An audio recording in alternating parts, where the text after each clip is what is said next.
사랑하는 성도 여러분, 어쩌면 이렇게 성경을 묵상하다 보면 가장 도전이 되고 또 가장 은혜가 되고 성경 인물들 중에 가장 사랑하는 성경 인물들이 우리 성도님들에게도 한두 명쯤은 있으실 거라고 생각이 되어집니다. 우리가 통성경을 통해서 배웠던 것처럼 성경에는 약 5천 명의 인물에 대한 이야기들이 기록이 되어 있는데, 우리 성도님들은 어떤 성경 인물을 가장 사랑하십니까?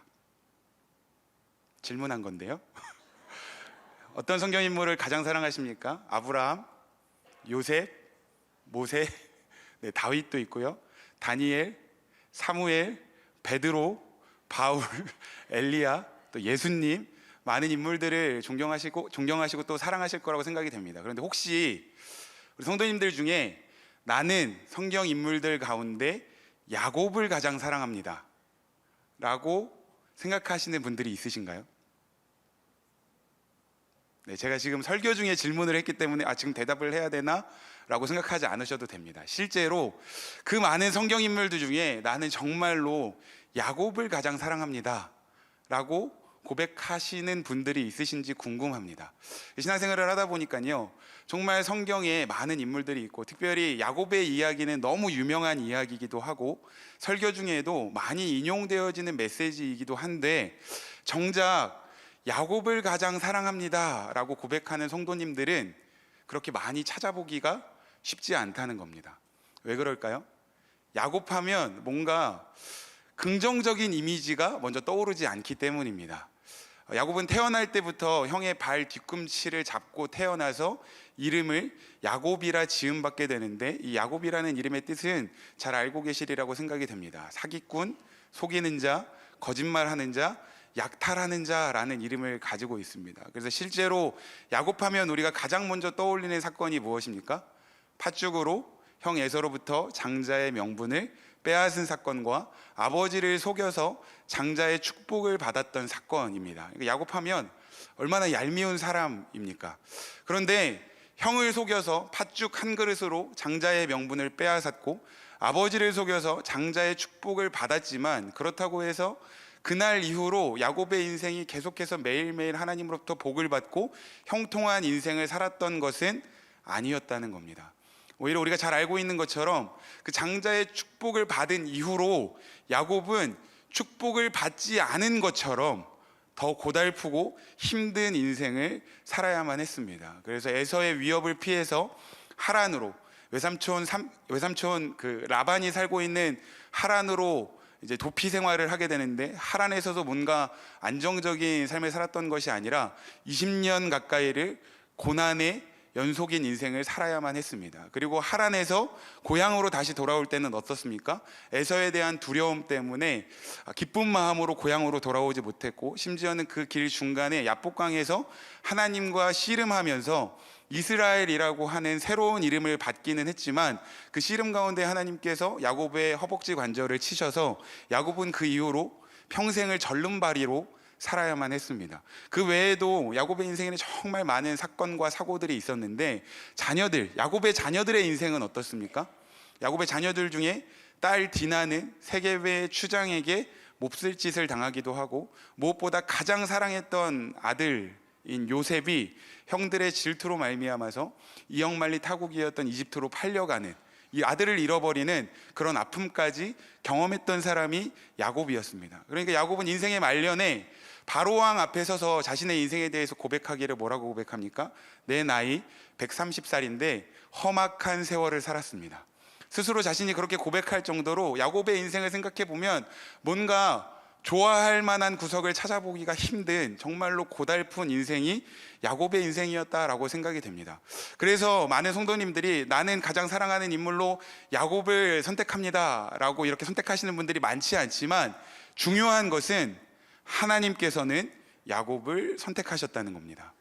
사랑하는 성도 여러분, 하나님께서 야곱을 선택하신 이유가 무엇입니까?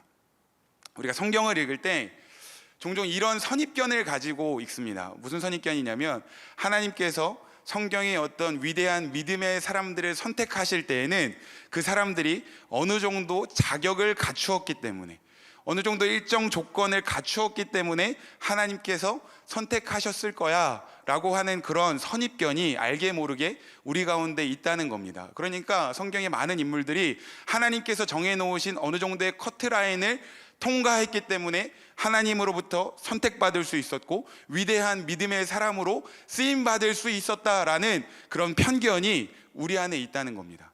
그렇다면 사랑하는 성도 여러분, 하나님께서 야곱을 선택하신 이유는 야곱에게 어떤 자격이 있거나 어떤 조건을 갖추었기 때문에 하나님께서 야곱을 선택하신 것입니까? 성경은 그렇지 않다라고 분명하게 말씀하고 있습니다. 오늘 본문 말씀 로마서 9장 10절부터 12절까지의 말씀을 한 번 더 읽어보도록 하겠습니다. 시작. 그뿐 아니라 또한 리브가가 우리 조상 이삭 한 사람으로 말미암아 임신하였는데 그 자식들이 아직 나지도 아니하고 무슨 선이나 악을 행하지 아니한 때에 택하심을 따라 되는 하나님의 뜻이 행위로 말미암지 않고 오직 부르시는 이로 말미암아 서게 하려 하사 리브가에게 이르시되 큰 자가 어린 자를 섬기리라 하셨나니. 아멘. 방금 읽었던 로마서 9장 말씀은 뭐라고 말씀하고 있습니까? 야곱이 아직 태어나기도 전에, 선이나 악을 행하기도 전에 그 행위에 따라서 하나님께서 야곱을 선택하신 것이 아니라 하나님의 강권적인 은혜로 하나님께서 야곱을 선택하셨다라고 말씀하고 있습니다. 왜 하필이면 야곱입니까? 에서의 입장에서는 너무나도 불공평한 처사가 아닙니까? 하나님께서 왜 야곱을 강권적인 은혜로 선택하셨는지 우리는 알 수 없습니다. 그러나 우리는 이것을 뭐라고 이야기하냐면 하나님의 은혜다라고 이야기를 합니다. 사랑하는 성도 여러분, 우리는 어떤 자격이 있어서, 어떤 공로가 있어서, 어떤 가능성이 있어서 하나님으로부터 사랑받고 하나님으로부터 선택을 받고 하나님의 자녀가 되었습니까? 사실 우리는요, 아무런 자격도 없고 아무런 공로도 없었지만 하나님의 은혜로 사랑을 받고 구원을 받아 하나님의 자녀가 된 줄을 믿으시기를 주님의 이름으로 축복합니다.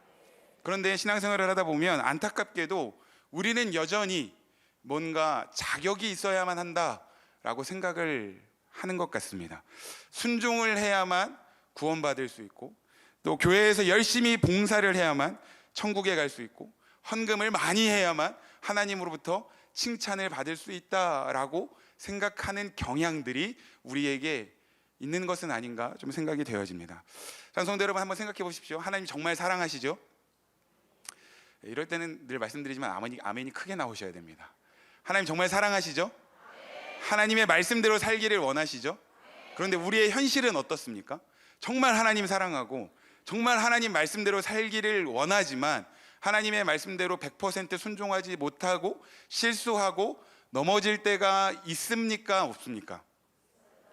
표정들은 다들 아니신 것 같은 그런 표정을 하고 계셔서 저에게만 뭔가 문제가 많은 것처럼 생각이 되는데, 사실은요, 우리가 마음에 손을 얹고 생각해 보면 하나님만 아시고 나만 알고 있는 그런 어떤 연약함들, 늘 하나님의 말씀을 온전히 순종하지 못하고 실수하고 넘어지는 부분들이 너무나도 많다는 것을 우리는 잘 알고 있습니다.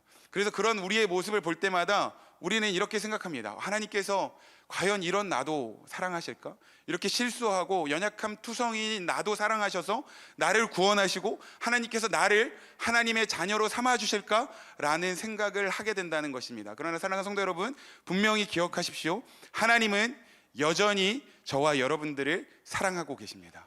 그리고 우리는 이미 구원을 받았습니다. 우리는 여전히 변함없는 하나님의 자녀라는 사실을 믿으시기를 주님의 이름으로 축복합니다. 왜요? 이 구원의 근거가 우리에게 있는 것이 아니기 때문입니다. 하나님께서 우리를 사랑하시는 그 근거가 우리에게 있는 것이 아니기 때문입니다. 여러분, 우리 교회에서 그리스도인의 확신반 첫 시간 구원의 확신을 배우면서 가장 먼저 배우는 것이 무엇입니까? 요한일서 5장 11절부터 12절까지 저희 같이 한번 암송해 볼까요? 근데 띄워주셨네요, 미디어 팀에서. 같이 한번 읽어보도록 하겠습니다. 시작.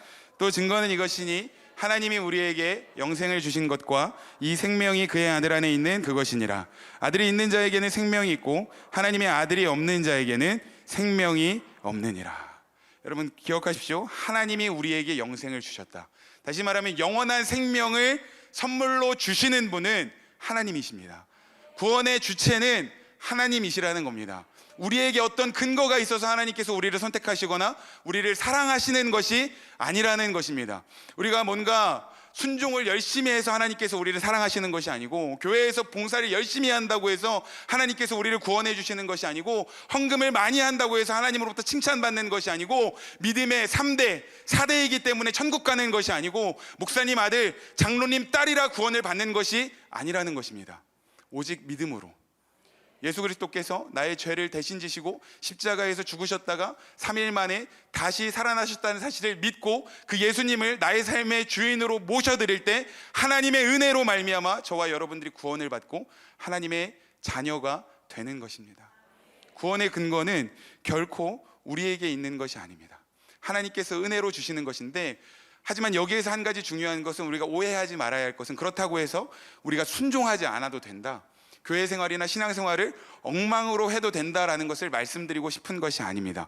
오히려 아무런 자격도, 아무런 공로도, 아무런 가능성도 없는 우리가 그저 전적인 하나님의 은혜로, 하나님의 사랑으로 구원을 받았다는 사실을 믿고 그 은혜의 감격 가운데 살아가는 자들이라면 마땅히 하나님의 말씀에 순종해야만 한다는 것입니다. 자, 성도 여러분, 이 순서를 잘 기억하시기를 바랍니다. 순종해서 구원받는 것이 아니라, 아무런 자격 없는 우리가 하나님의 은혜와 사랑으로 구원받았기 때문에 그 은혜의 감격 가운데 마땅히 순종하며 살아가야 한다는 것입니다. 그리고 사도 바울은요, 로마서 6장 1절부터 4절까지의 말씀에서는 이렇게 말씀하고 있습니다. 같이 한번 읽겠습니다. 시작. 그런즉 우리가 무슨 말을 하리요? 은혜를 더하게 하려고 죄에 거하겠느냐? 그럴 수 없느니라. 죄에 대하여 죽은 우리가 어찌 그 가운데 더 살리요? 무릇 그리스도 예수와 합하여 세례를 받은 우리는 그의 죽으심과 합하여 세례를 받은 줄을 알지 못하느냐? 그러므로 우리가 그의 죽으심과 합하여 세례를 받음으로 그와 함께 장사되었나니, 이는 아버지의 영광으로 말미암아 그리스도를 죽은 자 가운데서 살리심과 같이 우리도 또한 새 생명 가운데에서 행하게 하려 함이라. 아멘. 사도 바울은요, 하나님의 은혜로 구원받은 우리가 은혜를 더하게 하기 위해서 죄 가운데에 거할 수 있느냐? 그럴 수 없다라고 분명히 말하고 있고, 그리스도께서 죄에 대하여 죽으셨을 때 우리도 마찬가지로 죄에 대해서 죽었으며, 예수 그리스도께서 다시 살아남으로 말미암아 우리도 새 생명 안에서 행하게 하신다라고 말씀하고 있습니다.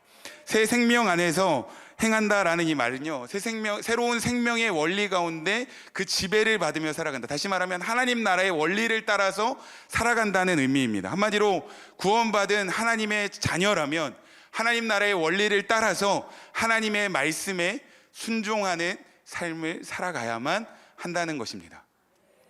그러니까 정리하면, 하나님께서는요, 아무런 자격이 없고 아무런 가능성이 없고 아무런 조건도 갖추지 못했던 야곱을 하나님의 강권적인 은혜로 선택하셨습니다. 그러나 야곱은요, 하나님 앞에서 늘 실수하고 넘어지기 일쑤였지만 하나님께서는 결코 야곱을 포기하지 않으시고 야곱의 인생 가운데 끝까지 개입하셔서 결국에는 이 야곱이 새 생명의 원리를 따라, 하나님의 나라의 원리를 따라 살아가는 믿음의 삶으로 성장하고 변화되어질 수 있도록 끝까지 이 야곱의 인생을 하나님께서 책임져 주셨다는 것입니다.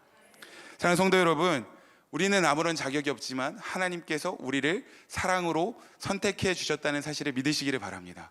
우리도 야곱처럼 넘어지고 실수할 때가 있지만 하나님은요, 결코 저와 여러분들을 포기하지 않으시는 분이십니다. 하나님은요, 하나님의 자녀들을 고아와 같이 내버려 두지 않으시고 우리의 인생 가운데 우리는 정말 많은 순간 실수하고 실패하지만 우리를 고아와 같이 내버려 두지 않으시고 우리의 인생 가운데 구체적으로 개입하셔서 결국에는 우리가 하나님 나라의 원리를 따라 믿음의 삶을 살아갈 수 있도록 우리의 삶을 인도하시는 분이 하나님이라는 사실을 믿으시기를 바랍니다. 그러니까 하나님께서 야곱을 얼마나 사랑하시고 야곱의 인생에 얼마나 관심을 가지고 계시는지를 가장 대표적으로 보여주신 사건이 베델 사건이라고 생각이 되어집니다. 베델 사건이 어떤 사건입니까?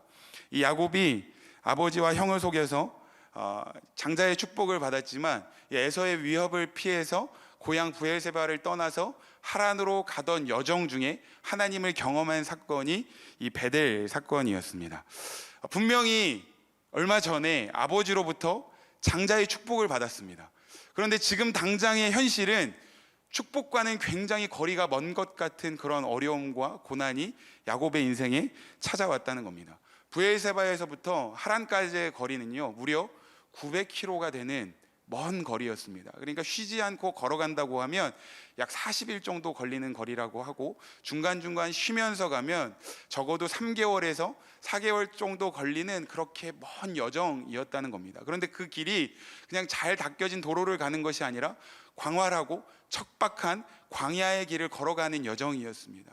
그러니까 야곱이 자신의 고향을 떠나서 형 에서의 위협을 피해서 하란으로 가는 그 여정 중에 광야의 길을 한 걸음 한 걸음 걸어가면서 어떤 생각이 들었겠습니까? 전혀 축복받지 못한 것 같고, 뭔가 외로움과 두려움과 고달픔이 자꾸 야곱의 마음을 이렇게 엄습해 왔을 거라고 생각이 되어집니다.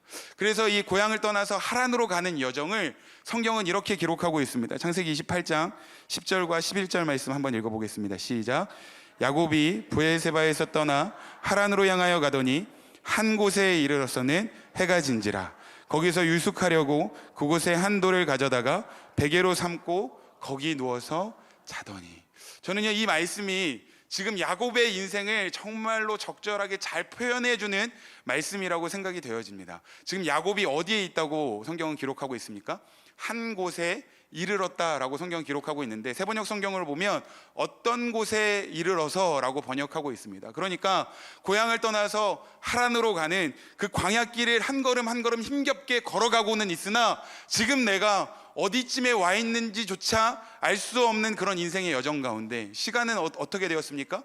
해가 져서 밤이 되었다라고 성경은 기록하고 있습니다. 아무것도 보이지 않는 사방이 깜깜한 그러한 인생의 여정에 지금 야곱이 놓여서 그 밤에 정말 마음이 지쳐가지고 돌 하나를 베개로 삼아서 겨우 잠이 들어가는 그 모습이 지금 야곱의 현실이라고 생각이 되어집니다. 그런데 그날 밤 놀라운 일이 벌어집니다. 꿈속에 하나님께서 야곱을 찾아오신 것입니다.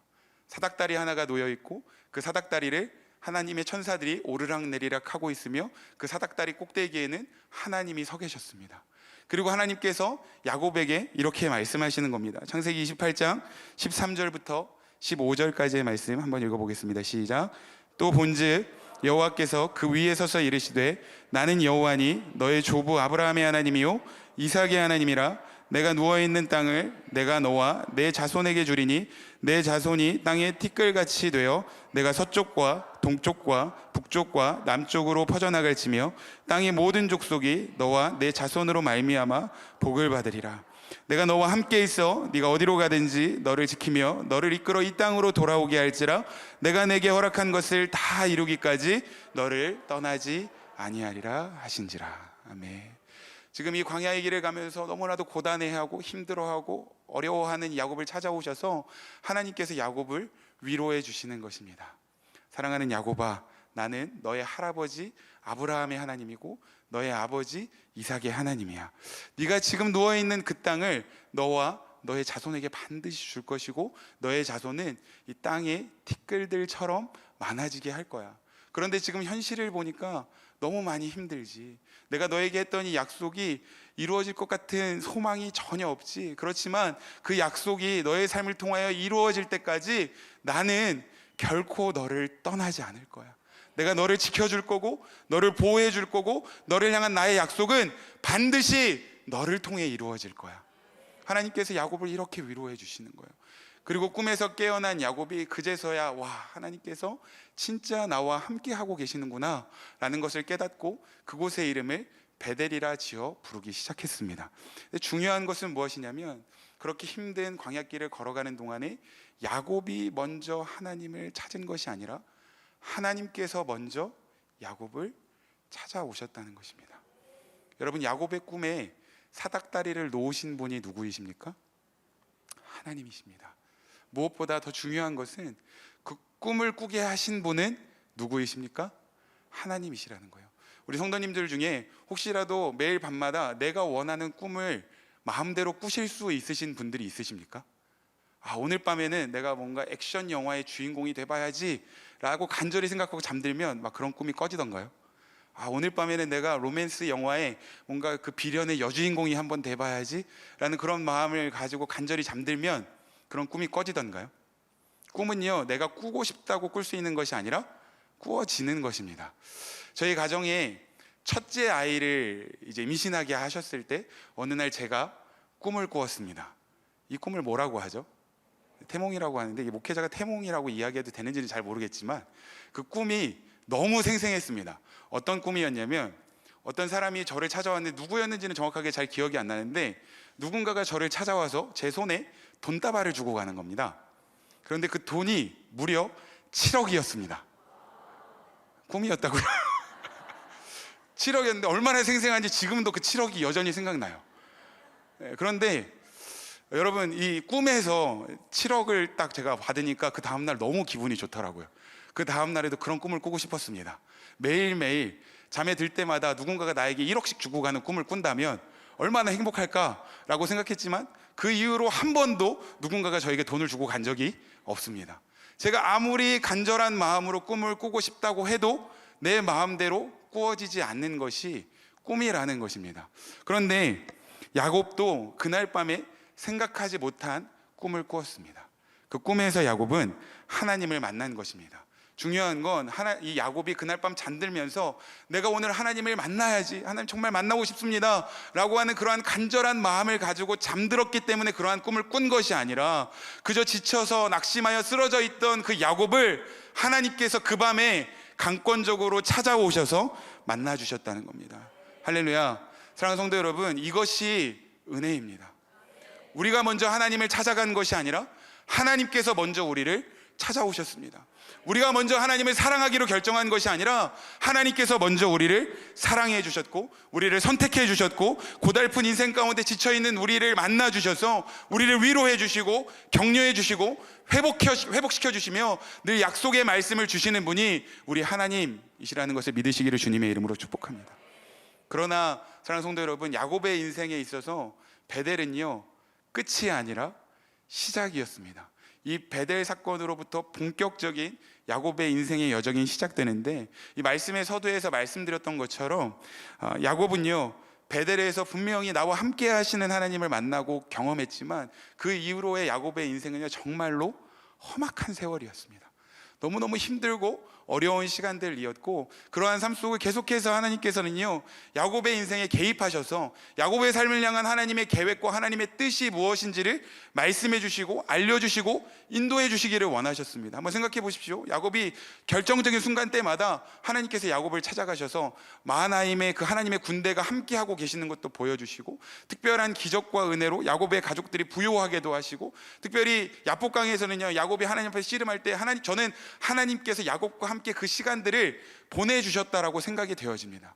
야곱과 함께 그런 시간들을 보내시면서 야곱의 삶을 향한 하나님의 뜻과 계획이 무엇인지를 알려주시고 야곱의 인생을 인도해 주시기를 원하셨다는 것입니다. 그런데도 야곱은요, 여전히 계속해서 야곱 자신의 꾀로, 자신의 방법으로 인생을 살아가려고 하다가 결국에는 실수하고 또 넘어지기를 반복하는데, 놀라운 것은 그러한 야곱의 인생이어도 하나님은 결코 야곱을 포기하지 않으셨다는 것입니다. 그리고 끝까지 야곱의 삶에 찾아가셔서 말씀하시고 위로하시고 인도하셨다는 것입니다. 그러니까 이 야곱의 이야기는요, 사실 야곱 인생의 이야기가 아니라 야곱을 포기하지 않으시고 끝까지 사랑하심으로 그의 인생을 믿음의 삶으로 빚어가시는 하나님의 이야기인 것입니다. 사랑하는 성도 여러분, 결국에는요, 이 야곱에게 새로운 이름을 주십니다. 이스라엘이라고 하는 새로운 이름을 주셨고, 또 이스라엘 민족을 대표하는 이름으로 사용하게 하셨습니다. 구약 성경에 정말 대단한 믿음의 사람들이 너무나도 많은데 왜 하필이면 야곱에게 새롭게 허락하신 이스라엘이라는 이름을 그 민족을 대표하는 이름으로 사용하게 하셨겠습니까? 이스라엘의 민족을 대표하는 사람, 이 야곱만큼 이스라엘 민족을 대표하는 적절한 사람이 없었기 때문입니다. 이스라엘 민족의 역사도 한번 보십시오. 야곱처럼 늘 실수하고 불순종하고 반역하기를 반복하는 게 이스라엘 민족의 역사였습니다. 그런데 야곱의 인생만 그렇고 이스라엘의 민족의 역사만 그렇습니까? 저와 여러분들의 인생도 마찬가지라는 겁니다. 정말 하나님을 사랑하고 하나님의 말씀에 100% 순종하며 살아가기를 원하지만 우리는 여전히 너무나도 실수를 많이 반복하고 넘어질 때가 많습니다. 그러나 우리가 기억해야 할 것은 하나님은요, 결코 저와 여러분들을 포기하지 않으신다는 것입니다. 여러분 생각해 보십시오. 우리 성도님들께서 양자를 들이셨는데 그 아이가 어느 날 밖에 나가서 그 흙탕물에서 온몸이 진창이 되도록 뛰어놀고 있는 겁니다. 그래서 그 아이를 집에 데려다가 깨끗하게 씻겼습니다. 그런데 다음 날도 그렇게 하는 겁니다. 또 데려다가 또 깨끗이 씻겼습니다. 그런데 매일매일 그렇게 반복하는 겁니다. 그렇다면 성도님들은 양자로 삼은 그 아이를 버리시겠습니까? 처음부터 버릴 생각이었다면 그 아이를 양자로 삼지도 않았을 것입니다. 마찬가지입니다. 하나님께서도 독생자 아들의 생명을 내어주심으로 저와 여러분들을 양자로 삼으셨는데, 우리가 아무리 실수하고 넘어진다고 하더라도 하나님은요 결코 저와 여러분들을 포기하지 않으시고 끝까지 사랑으로 우리의 삶을 믿음의 삶이 되기까지 인도해 주실 줄로 믿습니다. 그러니까 우리의 인생은 우리의 이야기가 아니라 나를 포기하지 않으시고 끝까지 나를 사랑하시는 하나님의 이야기라는 사실을 기억하시기를 주님의 이름으로 축복합니다. 오늘 한 가지 간증만 좀 여러분들과 함께 나누고 오늘 말씀을 좀 마치려고 합니다. 저의 간증은 아니고 저희 청년부 안에 있는 한 사랑하는 지체의 간증입니다. 지금으로부터 한 몇 주 전에 3월 중순에 그 친구가 저에게 카톡을 보내서 자신의 삶에서 경험했던 그 하나님의 은혜가 얼마나 컸는지를 저에게 좀 나누어 이렇게 카톡으로 써서 저에게 나누어 주었는데, 그걸 읽으면서 너무너무 저에게도 은혜가 되었고 또 감동이 되었고, 와, 정말 하나님께서 포기하지 않으시는 사랑의 하나님이시구나 라는 것을 제가 함께 느꼈습니다. 그래서 당사자에게 좀 양해를 구하고 오늘 그 간증을 마지막으로 좀 나누고 말씀을 마치고자 합니다. 목사님, 저는 암흑의 청년입니다. 지난 수요일에, 여기서 지난 수요일은 3월 중순쯤입니다. 지난 수요일에 너무 귀한 경험을 해서 하나님께 기도한 후에 목사님에게도 나누어야겠다는 마음을 주셔서 이 간증을 나누고자 합니다. 저는 5살부터 6살 사이에 목사님이셨던 친할아버지의 교회에서 살던 그 시절이 마음 한 구석에 남아 있습니다. 할아버지께서도 저를 사랑해 주셨고 저도 할아버지를 사랑했습니다. 할아버지께서는 항상 하나님과 예배를 우선시하던 분이셨지만 그 당시에 저는 그것이 무엇을 의미하는 것인지 전혀 몰랐습니다. 그리고 자연의 순리에 따라서 결국에는 할아버지와 이별을 해야 하는 시간이 찾아왔습니다. 할아버지의 생명의 불씨가 희미해져 갈 무렵에 우리 가족은 할아버지를 찾아뵈었습니다. 할아버지께서는 제가 온다는 소식을 들으시고 평소에는 힘이 없어 신지도 못하시던 양말을 찾아 신으셨다고 들었습니다. 저를 맞이하시기 위해서 힘겹게 몸을 일으켜 앉아 저를 바라보셨습니다. 그러나 제 이름을 불러주시지는 못하셨습니다. 할아버지는 저의 이름을 지어주신 분이셨지만 당시에 할아버지께서는 저의 이름을 기억하지 못하셨기 때문입니다. 할아버지와 계속 눈을 맞추면서 하염없이 눈물을 흘렸고 할아버지께서도 눈물을 흘리셨습니다. 그날 그렇게 마지막으로 할아버지를 안아드렸고 얼마 지나지 않아 할아버지는 하나님의 품으로 돌아가셨습니다. 그 이후로 저는 사랑하는 할아버지를 데려가신 하나님을 원망했고 또 세상을 미워했습니다. 그 후로 서너 번쯤 할아버지께서 저의 꿈에 나오셨습니다. 저는 할아버지임을 단번에 알아봤지만 할아버지와 대화할 수도 없었고 할아버지는 여전히 저를 알아보지 못하시는 것 같았습니다. 꿈속에서 저는 할아버지에게 가고 싶은 마음이 있었지만 저의 꿈은 언제나 제 의지대로 흘러가지 않았습니다. 그래서 저는 꿈에서 깨고 나면 늘 슬퍼했습니다. 그렇게 학창시절이 되었고 학창시절 당시에 저는 게임을 정말 좋아했습니다. 게임에서 경험하는 그 쾌감은 즉각적이고 강렬했습니다. 무엇보다 제 자신이 게임을 너무 잘했기에 더 좋아했던 것 같습니다. 그래서 느껴지지 않고 눈에 보이지 않으시는 하나님을 기대하며 살아가기보다 눈에 보이고 느껴지는 내 감각과 세상을 사랑했고 그렇게 교회를 나가는 것보다 게임에 저의 인생을 투자하는 것이 더 행복했습니다. 어머니께서는 저에게 교회에 나가기를 권유하셨지만 저는 이제 고등학생이니 내 뜻대로 하겠다면서 내 나름의 논리를 가지고 교회에 나가지 않아도 되는 이유에 대해서 어머니에게 이야기했습니다. 그렇게 저뿐만이 아니라 우리 가정은 하나님과 멀어져 갔습니다. 그 후에도 여전히 게임에 몰두하고 마음껏 게임을 즐겼습니다. 자유와 해방의 시간이라고 생각했습니다. 실제로 게임에서 승리하면 세상을 다 가진 것만 같았습니다. 그러나 결국 반나절짜리 행복이었습니다. 한편으로 저에게는 교제하던 친구가 있었는데 그 친구는 저와 그 친구 사이의 만남 가운데 반드시 하나님이 있어야만 한다고 말했습니다. 그러나 저는 그것이 내심 내키지 않았기에 적당히 알겠다고 이야기하고 적당히 교회만 나가면 어느 정도 이해해 주겠지라고 생각했습니다. 그래서 여전히 게임에 몰두하면서 그 친구와 하루에 3번 기도하기로 약속했던 것도 제대로 지키지 못했습니다. 그러던 어느 날 도통 잠이 들지 않아서 그 교제하는 친구와의 약속을 지킬 생각에 기도를 그 밤에 2번 드렸습니다.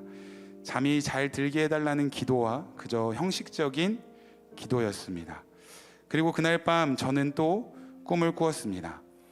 그날 꿈속에는 청년부를 맡고 계신 이영옥 목사님이 웃는 얼굴로 저를 반겨주셨습니다. 비록 대화하지는 못했지만 저를 너무나도 반겨주시는 마음이 느껴졌습니다. 그러나 꿈에서 깨고 난 뒤에는 그저 그런 꿈이라고 여기고 출근길에 나섰습니다. 그리고 출근하면서 운전하면서 전날 밤 잠이 오지 않아서 기도할 때부터 머릿속을 맴돌던 찬양을 들었습니다. 정말 오랜만에 자발적으로 들은 찬양이었습니다. 그런데 찬양을 듣던 중에 갑자기 제 눈에서 눈물이 멈추지 않았습니다. 이유를 몰랐습니다. 그 전에도 수없이 듣고 흥얼거렸던 찬양이었습니다. 그런데 찬양을 듣는데 운전을 하기가 방해가 될 정도로 눈물이 나왔습니다. 이전에는 느껴보지 못했던 그저 내 머리와 감정이 아닌 나의 영혼이 우는 것이라고 느껴졌습니다. 이런 상황이 전혀 이해되지 않았던 저는 이 놀라운 일을 교제하는 친구와 함께 나누었고 그 친구는 저에게 축하한다고 말해주었습니다. 처음에는 도대체 뭘 축하한다는 건지 몰랐지만 나중에 그 친구가 꿈속에서 예수님이 저를 찾아오신 것 같다고 이야기해 주셨습니다. 그때야 비로소 예수님께서 할아버지의 모습으로 또 목사님의 모습으로 나를 찾아오셨고 그 오랜 시간 동안 저를 기다려 주셨다는 것을 깨닫게 되었습니다. 그리고 진정한 자유를 느꼈고 진정한 사랑을 깨달았습니다. 더 이상 게임은 저를 옥죄이지 못하며 그동안 저를 괴롭혔던 유혹과 근심, 걱정과 시기, 질투하는 마음과 미움이 사라졌습니다. 더 이상 저는 제가 아닙니다. 저는 그리스도인입니다. 주님의 법을 따르고 예수님을 닮아가기 위해 살아가야 하는 주님의 사람입니다. 말씀을 원하고 기도하기를 갈망하는 이 마음과 예배를 사모하는 마음이 얼마나 값진 것임을 깨달았고 그것을 빼앗으려는 것들과 끝까지 싸워서 저는 반드시 쟁취할 것입니다. 아멘. 이 간증을 나눈 이 친구는요, 그 이후로 계속해서 예배의 자리를 지키면서 하나님께서 주신 이 감격을 잃어버리지 않기 위해서 지금도 치열하게 예배하며 살아가고 있습니다. 사랑하는 성도 여러분, 하나님은요 우리를 결코 포기하지 않으시고 끝까지 우리를 사랑하시며 우리의 삶에 개입하셔서 우리의 믿음을 회복시키시기를 원하시는 하나님이십니다. 혹시 야곱과 같이 정말 힘들고 고달픈 인생의 길을 걸어가고 계신 분들이 있으십니까? 뭔가 내 뜻대로 분명히 하나님께서 나에게 약속해 주셨고 축복해 주시겠다고 말씀해 주셨는데 전혀 하나님의 약속과 무관한 것처럼 힘들고 어려운 시간들을 보내고 계신 분들이 있으십니까? 나에게는 보이지 않지만 여전히 그 하나님 우리와 함께 하고 계십니다. 오늘 이 밤에 나와 함께 하시며 나를 위로하시고 나의 믿음을 다시 한번 회복시켜 주시는 그 하나님의 놀라운 은혜를 경험하시기를 간절히 축복합니다.